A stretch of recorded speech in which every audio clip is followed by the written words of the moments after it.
¿Por qué, mis hermanos? Porque la historia continúa. El día de hoy vamos a continuar con este relato verdadero, este relato de la Escritura, que es la resurrección del Señor Jesucristo. Este relato es sumamente importante para nuestras vidas, sumamente importante para todo el mundo, mis hermanos. En la historia del Nuevo Testamento y en la historia de la iglesia es muy, muy importante. ¿Y por qué ponemos tanto énfasis? ¿Por qué ponemos tanto énfasis en la resurrección del Señor Jesús? Es que la resurrección del Señor Jesús es la base de nuestra fe. Y no porque la vida del Señor Jesús no fuera importante, es sumamente importante. La venida del Señor Jesús estuvo profetizada en el Antiguo Testamento. La vida del Señor Jesús, Él vino, dice que la luz vino a este mundo de tinieblas. Pudimos ver al Padre por medio del Señor Jesús. El Señor Jesús, dice la Escritura, que es la sustancia misma de Dios. Entonces es sumamente importante la vida del Señor Jesús. El Señor Jesús vino para pagar el precio de nuestra maldad en la cruz. Y la cruz es sumamente importante, porque ahí fue clavada el acta que nos era contrario. Ahí nuestro pecado, mis hermanos, fue lavado. Pero en la resurrección del Señor Jesús, mi hermano, es que ese sacrificio fue aceptado. Esa acta que nos era contraria es anulada en la resurrección del Señor Jesús. Es sumamente importante, es la base de nuestra fe. Dice la Escritura, dice que si el Señor Jesús no hubiera resucitado, dice que vana es nuestra esperanza y vana es nuestra fe. Y dice más, si el Señor Jesús no resucitó, entonces dice, aún están en sus delitos y pecados. Entonces es sumamente importante. Es sumamente importante. ¿Por qué?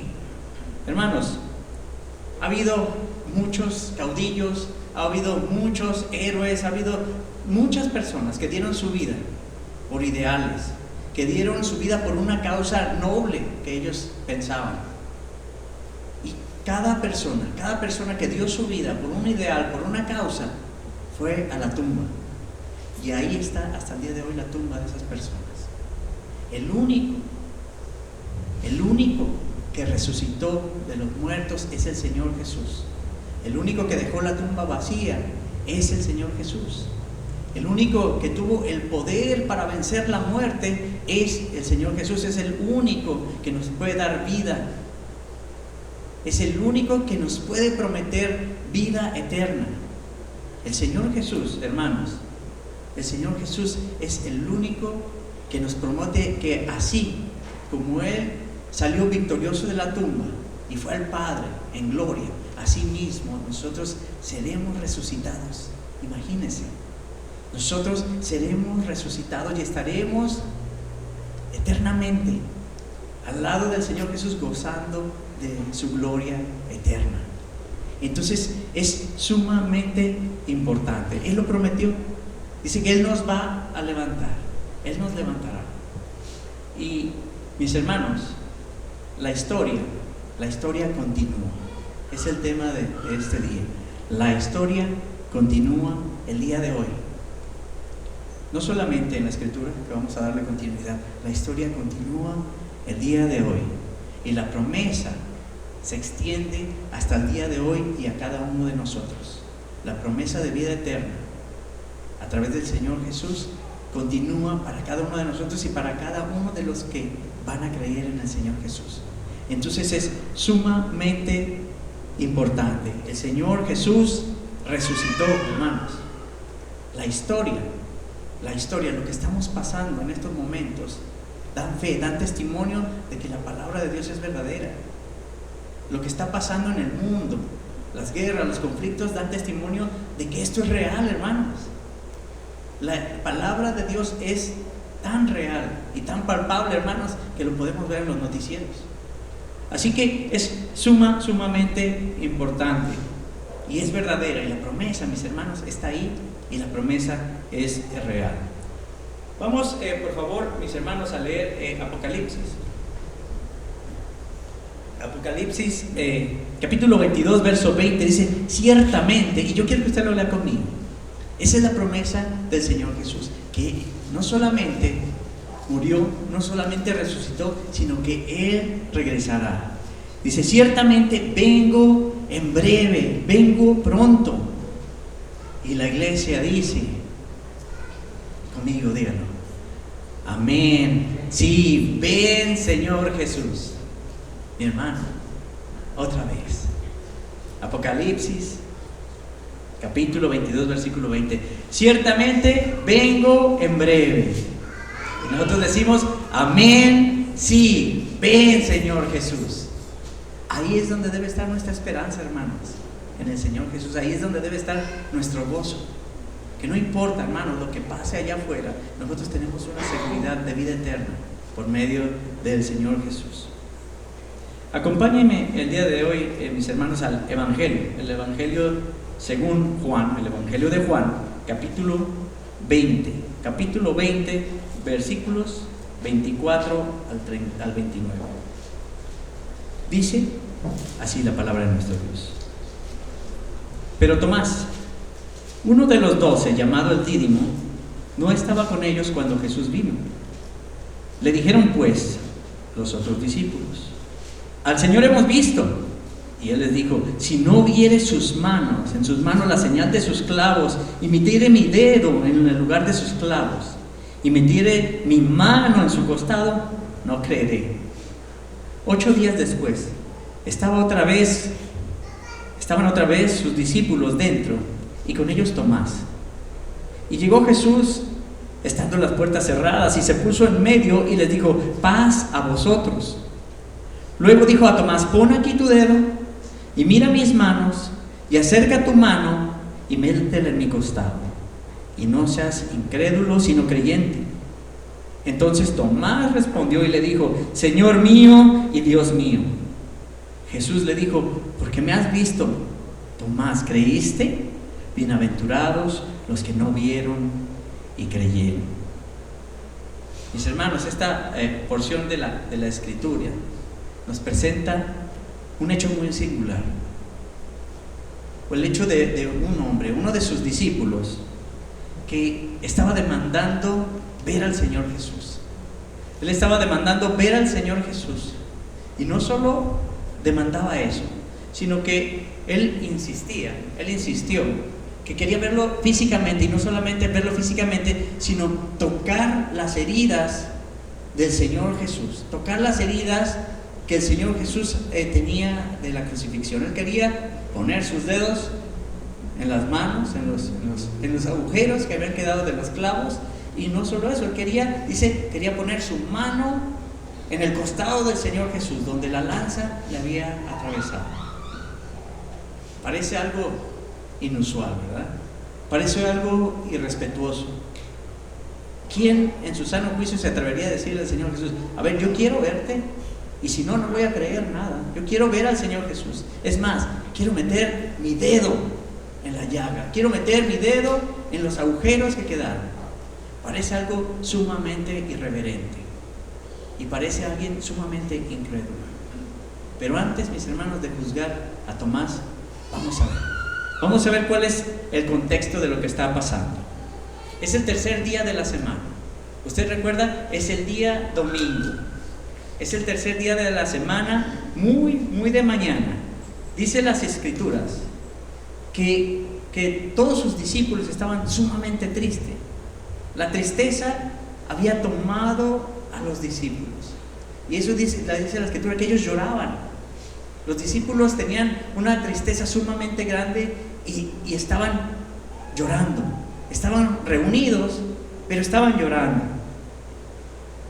Las mujeres dicen que muy de mañana, y ustedes lo deben recordar, las mujeres dicen que muy de mañana fueron a ver el cuerpo del Señor Jesús,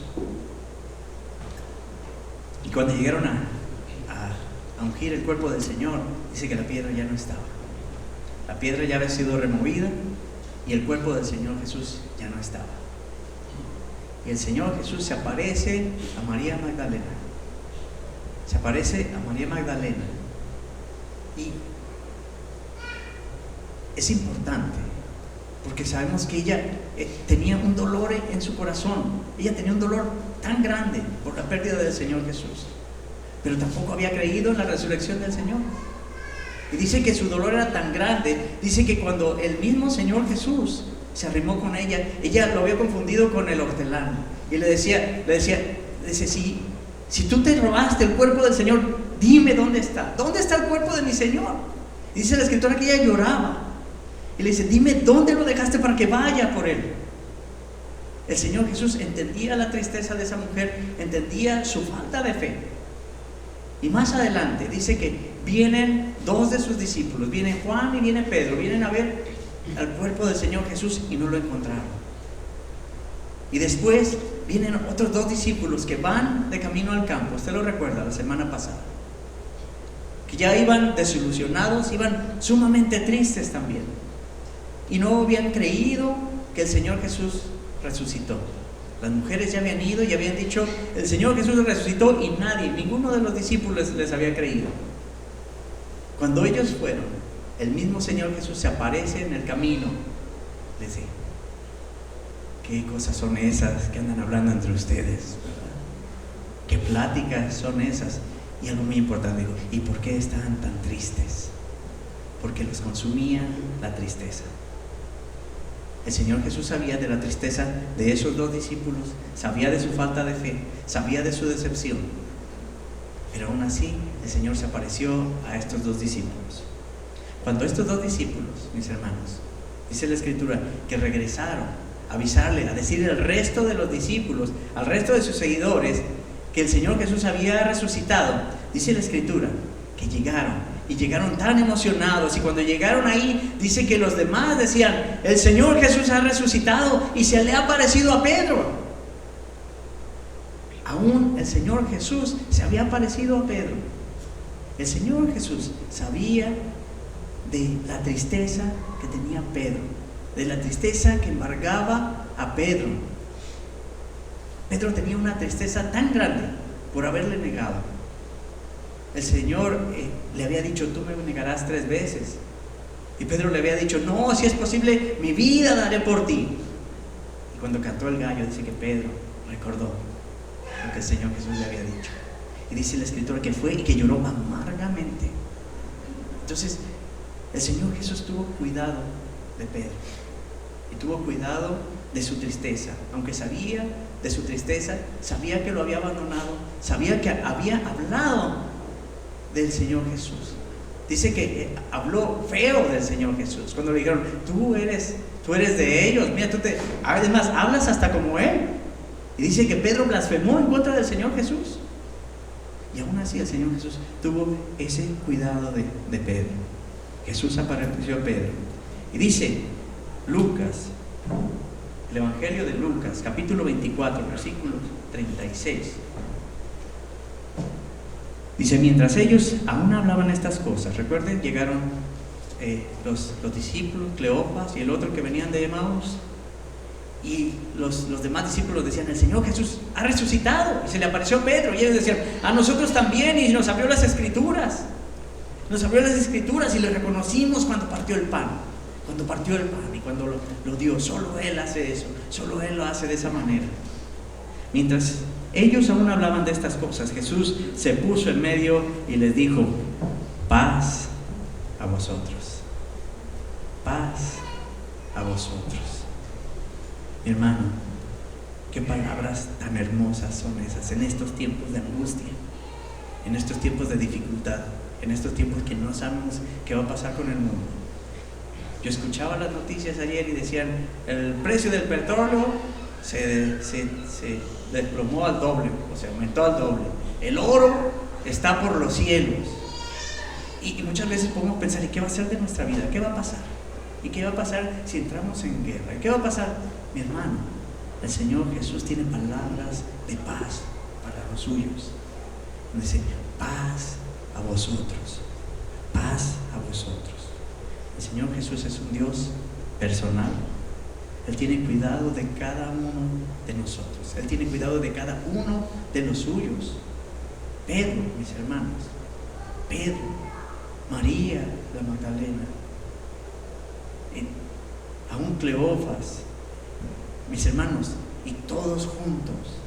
El Señor se aparece a todos juntos y le dice: paz a vosotros. Él tiene un cuidado personal de cada uno de nosotros. Él conoce cuáles son nuestras tristezas. Tal vez yo no sepa, mi hermano, qué está usted pasando. Tal vez su hermano que está al lado no sabe lo que usted está pasando, pero Dios sí conoce su corazón y sabe de sus tristezas, y Él tiene cuidado de ello, hermano. Y le dice: paz a vosotros. Él sabe, mis hermanos, de nuestras dudas. Él sabe de nuestras luchas. Él sabe de nuestras necesidades. Él sabe también, mis hermanos, de nuestras debilidades. Él conoce cómo luchamos y cómo lidiamos con el pecado, con cosas que Dios no le agradan. Él sabe cómo luchamos con el compromiso. Él sabe cómo luchamos con la puntualidad. Él sabe cómo luchamos con la inmoralidad. Él sabe todo, mi hermano. Pero Él tiene cuidado de cada uno de nosotros. Dice: paz a vosotros. Paz a vosotros. El Señor sabe de todo esto, y Él busca, mis hermanos, una relación personal con cada uno de nosotros. Buscó a María, buscó a los 2 discípulos, buscó a Pedro, a cada uno. El Señor, mis hermanos, quiere consolar nuestra tristeza. El Señor Jesús quiere ayudarnos en nuestras dudas. Él quiere aclarar nuestras dudas, hermanos. Él quiere limpiar nuestra vida. Mi hermano, el Señor Jesús tiene cuidado de cada uno de nosotros. Él quiere sanarnos, Él quiere consolarnos, mi hermano. Y es necesario que tengamos una relación personal con Él. Es necesario que vayamos a las Escrituras diariamente, hermanos. Cada quien en lo secreto vaya a las Escrituras, vaya al Señor en oración. Es importante, es necesario. Pero también, mis hermanos, Él le interesa una relación en conjunto, una relación como estamos ahorita. Mi hermano, el Señor quiere fortalecernos, hermanos. Él quiere consolarnos en grupo, en comunión, como hermanos, como parte de su cuerpo, como parte de su familia, como parte de su iglesia, hermano. Él quiere una relación congregacional también. No solamente, mi hermano, una relación personal. Él quiere una relación con nosotros de una manera colectiva. Eso es importante. Y eso, mi hermano, eso sucede aquí. Eso pasa aquí, donde usted está sentado. Y gloria a Dios, mi hermano, por cada uno de ustedes que vino aquí. Pudiendo estar en el parque ahorita, mi hermano, usted decidió venir como miembros de la familia de Dios, como un solo cuerpo, mi hermanos, para que juntos viniéramos a exaltar el nombre de nuestro Dios. Pero no solo eso, para recibir paz, para recibir consolación por medio de su palabra, por medio de la Escritura, mis hermanos, y por medio también de los hermanos que están aquí. Es sumamente importante, hermano. Esas dos partes, esos dos tipos de relaciones, la relación personal y la relación congregacional, no pueden estar separadas. Están ligadas, hermano. Están ligadas una con la otra y no pueden estar separadas. No podemos, mis hermanos, no podemos tener una relación con el Señor Jesús, una relación con Cristo durante la semana y menospreciar al pueblo de Dios. No podemos decir que tenemos una relación con el que amamos al Señor Jesús y menospreciar a los hermanos de la congregación. Dios estableció esto, Dios estableció la iglesia, Dios estableció la iglesia local para que fuera su cuerpo.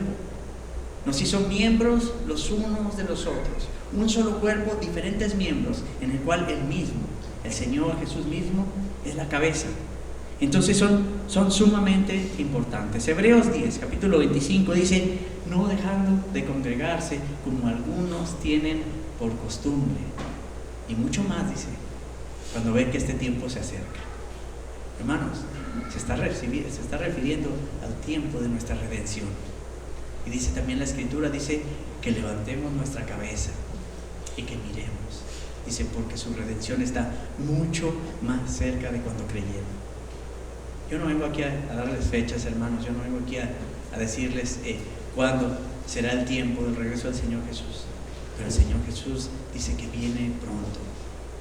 Acabamos de leer en Apocalipsis, dice, aquí que vengo en breve, vengo pronto.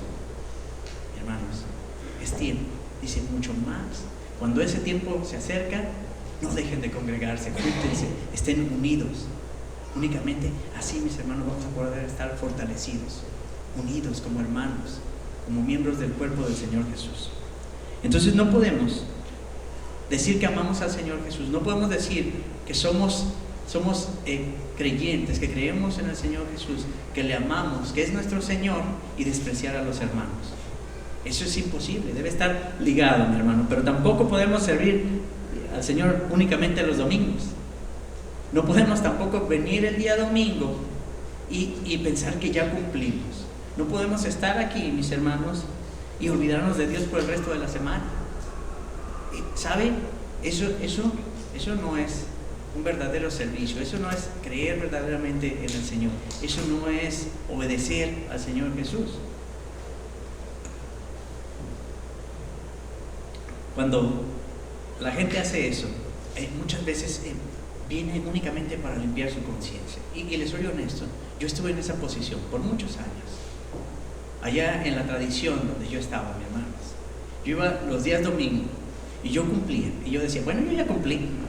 El día domingo ya cumplí. Ahora sí, el resto de la semana a vivir como el resto del mundo. Eso no es lo que nos está llamando el Señor Jesús. El Señor Jesús nos llama, mis hermanos, a servirle en todo tiempo en obediencia. La adoración debe ser todo el tiempo, en nuestra casa, en nuestro hogar, en nuestra escuela, en nuestro trabajo. La adoración a Dios es en obediencia a Dios todo el tiempo, hacer las cosas como si fueran para el Señor todo el tiempo. Y el día domingo venimos juntos como hermanos en la fe, como miembros del cuerpo de Cristo, y juntos adoramos a nuestro Dios. Amén. Entonces, la relación personal y la relación congregacional no pueden, mis hermanos, no pueden estar separadas la una de la otra. De manera, mis hermanos, que vemos cómo el Señor Jesús tuvo un cuidado de cada uno de ellos. Vimos que se presentó a cada uno de ellos, pero también se presentó a ellos de una manera colectiva, con la intención, mis hermanos, de restaurarles, con la intención de consolarles de ese dolor, de ayudarles en su incredulidad, de perdonar su pecado, de mandarles, de darles mandatos a los discípulos, mis hermanos, y de darles esa paz. Recuerden, el Señor Jesús le dijo, paz a vosotros. Lucas, acompáñame una vez más al capítulo 24 de Lucas 36, dice, mientras ellos aún hablaban de estas cosas, Jesús se puso en medio de ellos y les dijo, paz a vosotros. Entonces, espantados y atemorizados, pensaban que veían un espíritu. Pero Él les dijo, ¿por qué estáis turbados si vienen en vuestro corazón estos pensamientos? Mirad mis manos y mis pies, que yo mismo soy. Palpad y ved, porque un espíritu no tiene carne ni huesos, como veis que yo tengo. Y diciendo esto, les mostró las manos y los pies. Él se presenta, mis hermanos, a cada uno de ellos. Pero había un problema. El Señor se había presentado para consolar a cada uno de ellos de manera individual. Se había presentado con todos sus discípulos juntos en una casa con las puertas cerradas, dice la Escritura. Pero había un ligero problema. Faltaba uno. Había uno que no estaba. No sabemos por qué, pero había uno que no estaba. Y en el Evangelio de Juan, acompáñenme, en el Evangelio de Juan faltaba Tomás. El Evangelio de Juan, capítulo 20, versículos 24 y 25 dice, pero Tomás, uno de los 12, llamado Dídimo, no estaba con ellos cuando Jesús vino. El Señor Jesús se había presentado al resto de los discípulos en Juan 19, Juan 20, capítulo 19 al 23. Dice que se presenta el Señor Jesús. El mismo relato que usted vio en Lucas, vamos a verlo en el Evangelio de Juan. De acuerdo a como Juan vio, de acuerdo a la perspectiva de cómo Juan lo vio. Recuerden, Lucas él no estuvo presente, pero Juan sí. Juan era el discípulo amado, el que estaba al lado del Señor Jesús siempre. Y dice, cuando llegó la noche, Aquel mismo día, el primero de la semana, estando las puertas cerradas, en el lugar donde los discípulos estaban reunidos por miedo de los judíos, vino Jesús y puesto en medio de ellos les dijo: paz a vosotros. Cuando les hubo dicho esto, les mostró las manos y el costado, y los discípulos se regocijaron viendo al Señor.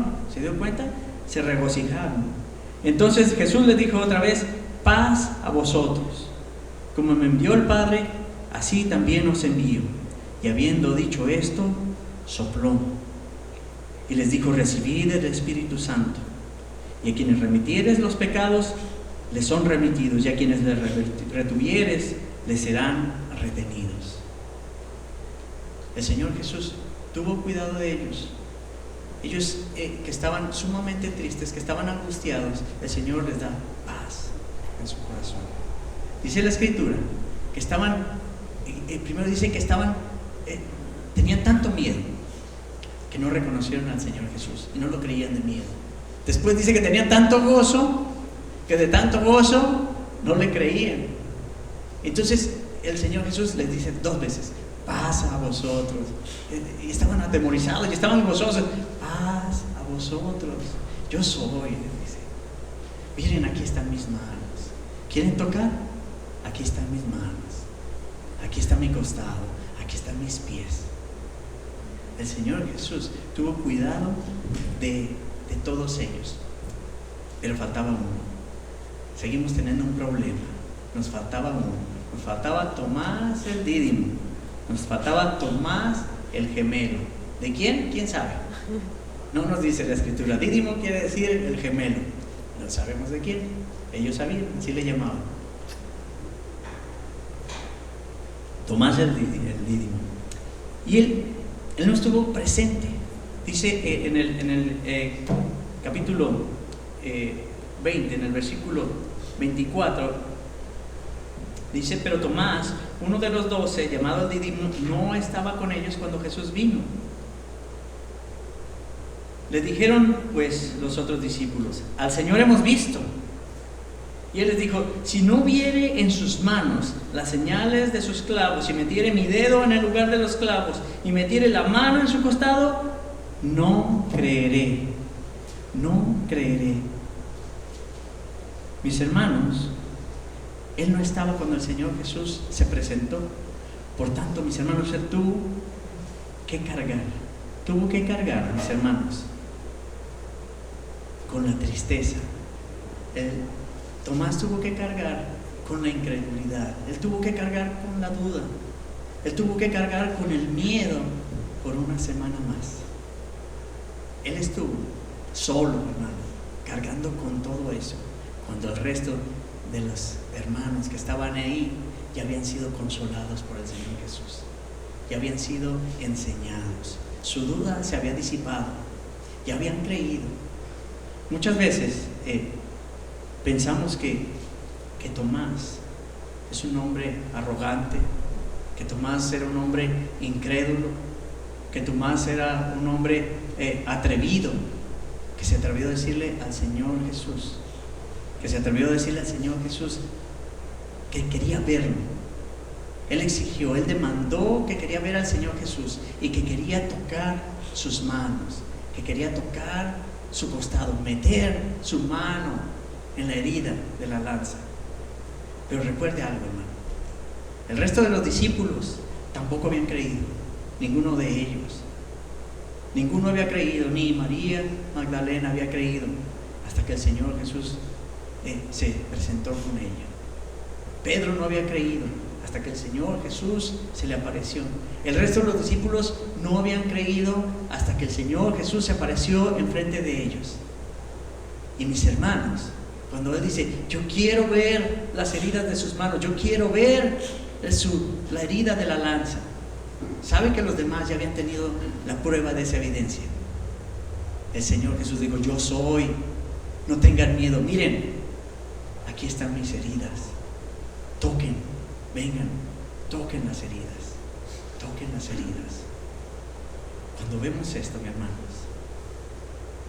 podemos entender un poquito más la vida de Tomás, y podemos entender que no solamente era un incrédulo, Él era el representante de un montón de incrédulos, de unos discípulos incrédulos, de unos discípulos miedosos, de unos discípulos que estaban haciendo lo que no debían. Ellos deberían estar esperando al Señor Jesús gozosos, porque el Señor Jesús les había dicho que Él venía. Tomás, mis hermanos, sin embargo, no estuvo ahí. Él no estaba ahí. Por tanto, él decía: ¿cómo es posible? ¿Cómo es posible que mi Señor se haya aparecido en mi ausencia, cuando yo no estaba ahí? ¿Cómo es posible que mi Señor haya impartido de su Espíritu Santo, que haya dado mandatos, pero yo no estaba ahí? ¿Y yo qué? Yo también quiero verlo. Yo me muero de tristeza igual que ustedes. Yo tengo tristeza en mi corazón.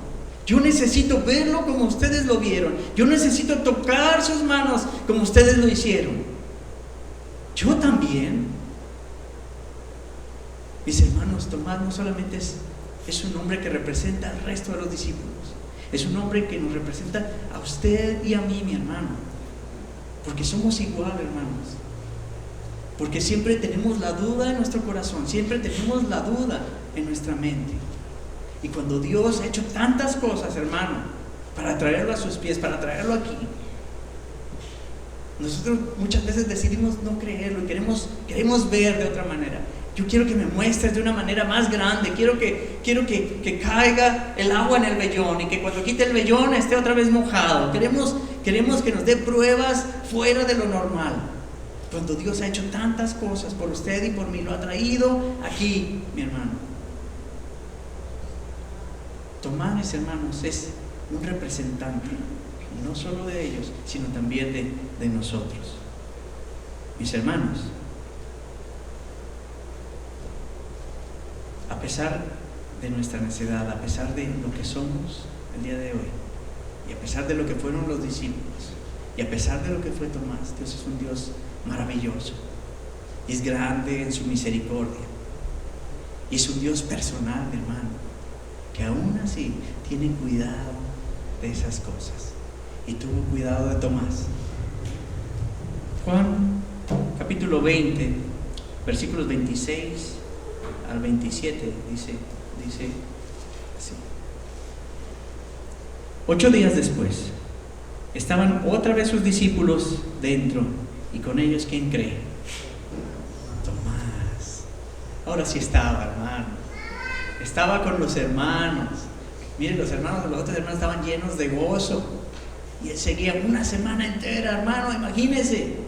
Pasar una semana entera. El Señor Jesús resucitó y ya está aquí. Dice que se apareció, es más, una vez se apareció hasta 500 a la vez, imagínense. Dice la Escritura, y Él está aquí y yo no lo he visto, y yo necesito verlo, y yo quiero verlo. Y tuvo que pasar una semana entera. Imagínense, yo creo que no dormía pensando, ¿y cuándo veré al Señor Jesús? Y dice la Escritura, dice: 8 días después estaban otra vez sus discípulos dentro, y con ellos Tomás. Ahora sí, ahí está Tomás, dice. Llegó Jesús, estando cerradas las puertas, otra vez, las puertas cerradas. Y Él se puso en medio y le dijo: paz a vosotros. ¿Se imagina, mi hermano, la paz que sintió Tomás? Paz a vosotros. Es cierto, el Señor Jesús vive. Jesucristo vive. El Señor Jesús ha resucitado. Luego dijo a Tomás: pon aquí tu dedo y mira mis manos. Mira mis manos y acerca tu mano. Ven, acerca tu mano y métela en mi costado. ¿Y sabes qué? No seas incrédulo, sino creyente. No seas incrédulo, sino creyente. Y escuche la respuesta de Tomás. Entonces Tomás respondió y le dijo: Señor mío y Dios mío. Señor mío y Dios mío. Por fin, paz a Tomás. Paz a vosotros, dice. Y Jesús le dijo: ¿por qué me has visto? ¿Por qué me has visto, Tomás? ¿Creíste? Bienaventurados los que no vieron y creyeron. Hermanos, esos somos usted y yo. Bienaventurados los que no estuvieron ahí, los que no lo vieron físicamente y creyeron. Felices y gozosos somos nosotros, hermanos. Mis hermanos, Tomás, por no estar presente el día que el Señor Jesús se presentó, se perdió de esa gran bendición. La Escritura no nos dice por qué no estaba ahí. La Escritura no nos dice por qué se había ausentado. Algunos asumen que había ido por provisiones para los demás. Algunos asumen que él era uno de los más valientes y decidió salir por las provisiones. La Escritura no nos lo dice, mi hermano. Pero él no estaba ahí. El día que el Señor Jesús no estaba ahí. Y tuvo que cargar con su tristeza, con su desilusión, con su dolor, con su desesperanza, con la duda. Una semana más. Una semana más. Mi hermano, el día domingo, el día que nosotros nos juntamos como iglesia, como el cuerpo de Cristo, ese día, mis hermanos, es el día que nosotros nos presentamos juntos a continuar nuestra adoración. La adoración que tenemos en nuestra casa, en nuestra escuela, en nuestro trabajo. Ese día nos juntamos delante del Señor. Venimos delante del Señor como uno solo para adorarlo en conjunto, mis hermanos. Ese día, mis hermanos, es el día que somos consolados por su palabra. Es el día que somos consolados por nuestros hermanos. Es el día que somos fortalecidos en nuestras dudas, en nuestras luchas, en nuestras debilidades. Es el día en que somos fortalecidos para continuar el resto de la semana, mis hermanos, adorando a nuestro Dios en obediencia. Hermano, no se lo pierdan. No se lo pierdan. Dice la Escritura, no dejando de congregarse como algunos tienen por costumbre, y mucho más cuando vemos que ese tiempo, que ese día se acerca, hermanos. Amén. Amén. Vamos a orar. Padre eterno, te damos gracias por tu palabra, Señor. Gracias, Señor, porque entendemos, Señor, que no nos dejaste solos, Señor. Gracias porque tienes un cuidado de cada uno de nosotros en nuestra vida, Señor. Cuando estamos solos allá afuera, Señor, tú, Señor, tienes un cuidado tan grande de nosotros. Tú, Señor, pones los medios, Señor, para que podamos glorificarte, Dios. Señor, ayúdanos, Señor, a serte fieles, a serte obedientes allá afuera, Señor. Allá donde no nos ven los hermanos, allá donde estamos solos, donde pensamos que nadie nos ve, Señor. Ayúdanos a serte fieles y a honrarte y a glorificarte en todo momento. Señor, ayúdanos a tener una relación personal contigo a través de la Escritura, a través de la lectura de tu palabra, Señor, y a través de la oración, Señor. Ayúdanos, Señor, a tener fe en ti, Señor. Aumenta, Señor, nuestra fe, Señor, y ayúdanos también a adorarte como congregación. Que cuando vengamos acá, Señor, entendamos que somos tu pueblo, Señor, que nos juntamos como un solo hombre para declarar que tú eres nuestro Dios, para alimentarnos con tu palabra y para ser consolados, Señor, por ella. Ayúdanos, mi Dios, porque solos no podemos. Gracias, Señor, te damos en el nombre poderoso de nuestro Señor Jesucristo. Amén. Amén.